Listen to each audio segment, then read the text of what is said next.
Lapang Upacara Dadaha Kota Tasikmalaya, Jawa Barat sudah salin rupa. Semula hanya tempat terbuka nyaris tanpa ornamen, kini ada banyak hiasan yang memanjakan mata dan menggoda masyarakat untuk bersuah foto.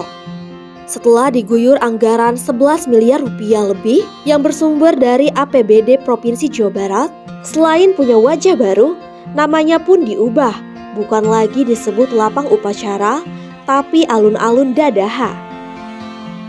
Sejak peresmian revitalisasi pada 21 Mei 2024, alun-alun Dadaha menjadi tempat rekreasi dan olahraga, sekaligus pusat kuliner yang mengundang animo masyarakat. Ada banyak ornamen baru yang menarik perhatian, seperti rangkaian besi menyerupai kerangka payung, gapura kujang, tempat bermain anak-anak, dan arena panjat tebing yang dibuat lebih menantang. Namun, di balik cantiknya alun-alun Dadaha, ada Stadion Wiradadaha yang buruk rupa. Kendati posisinya berdampingan, nasib keduanya bak langit dengan bumi. Kondisinya jauh berbeda, baik dari segi akses maupun fasilitas-fasilitas penunjangnya. Bila dilihat sepintas dari luar, stadion ini baik-baik saja. Tapi, jika masuk ke dalam stadion, kondisinya sangat memprihatinkan. Buruk rupa Stadion Wiradadaha ini diketahui ketika tim Priangan.com akan mendokumentasikan tempat tersebut yang akan dijadikan arena konser musik. Sejumlah pihak memprotes stadion tersebut dijadikan tempat konser musik karena bakal membuat kondisinya kian rusak. Rumput yang tidak memenuhi standar sebagai lapang sepak bola akan menjadi semakin tidak karuan. Asep Wawan Kurniawan, pengurus Persikotas, mengatakan, pihaknya sudah sejak lama mempersoalkan kondisi stadion yang tidak layak dan perlu segera dibenahi. Namun, keluhan dan harapannya itu dipupus pemerintah dengan alasan yang teramat klise, tidak ada anggaran. Sebenarnya dari dulu juga, sejak zaman Pak Wali Kota Budi Budiman, saya sudah menyatakan bahwa Stadion Dadaha itu tidak representatif, tidak layak. Kita sering menyelenggarakan kejuaraan baik secara regional, Liga 3 ataupun yang bersifatnya pertandingan persahabatan mengundang Persib, kan udah terbukti waktu hujan kan kita banjir, betul nggak? Terus penonton membludak sampai keluar. Memang tidak layak sebenarnya itu. Nah ini kan kalau saya bicara tentang pelaku sepak bola, kita juga kadang-kadang orang selalu beranggapan, ayo Tasik jadi tuan rumah. Kadang-kadang kita tidak bisa menerima ketika kita harus bersaing dengan stadion lain. Contohnya Stadion Galuh Ciamis yang memang terjaga dari segi rumputnya saja. Karena standar bola itu dari segi rumput. Rumputnya memang dikelola baik, rumputnya memang memenuhi standar, itu yang utama. Selain rumput yang tidak memenuhi standar untuk lapang sepak bola profesional, kondisi tribun penonton dan fasilitas-fasilitas penunjang lainnya pun memprihatinkan. Atap tribun banyak yang lepas dan dibiarkan terbengkalai, serta tempat duduk penonton dipenuhi barang-barang keras seperti besi dan bambu. Bukan hanya kondisi Stadion Wiradadaha yang memprihatinkan, prestasi sepak bola Kota Tasikmalaya yang diwakili Persikotas pun setali tiga uang.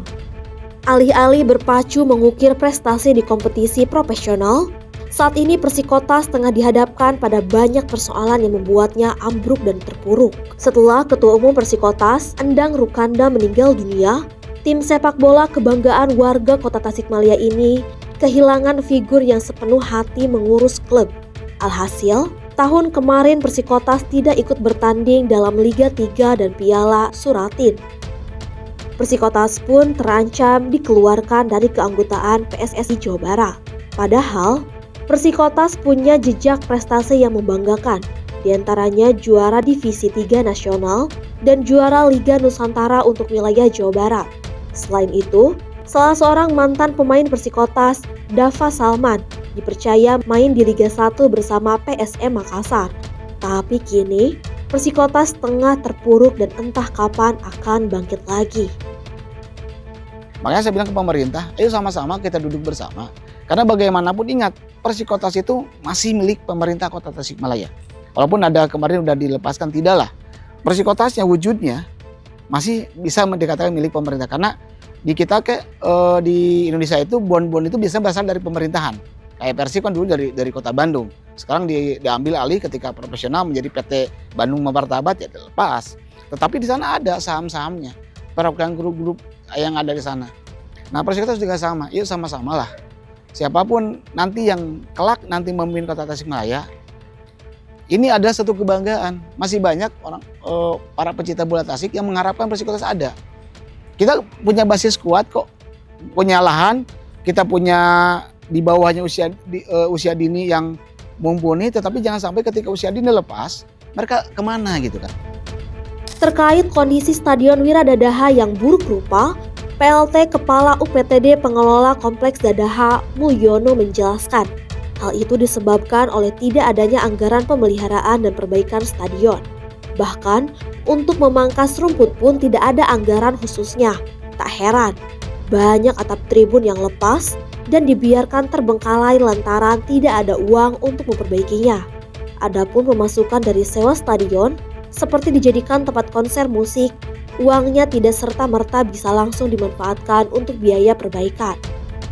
Dalam setahun, UPTD Pengelola Kompleks Dadaha diberi anggaran 1,8 miliar rupiah untuk belanja pegawai, listrik, dan BBM. Sedangkan untuk biaya pemeliharaan fasilitas-fasilitas umum yang ada di Kompleks Dadaha, termasuk Stadion Wiradadaha, tidak ada anggarannya. Namun, pihak UPTD tetap melakukan perawatan semampunya.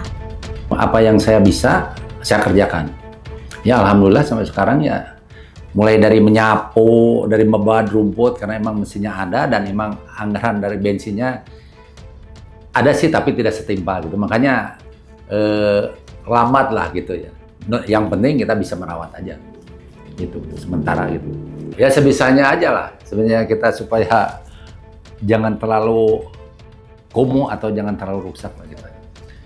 Contoh yang memerlukan biaya besar, contoh ada yang tribun yang rusak ya sampai sekarang saya belum bisa. Karena itu biayanya besar dan memang harus orang yang bisa.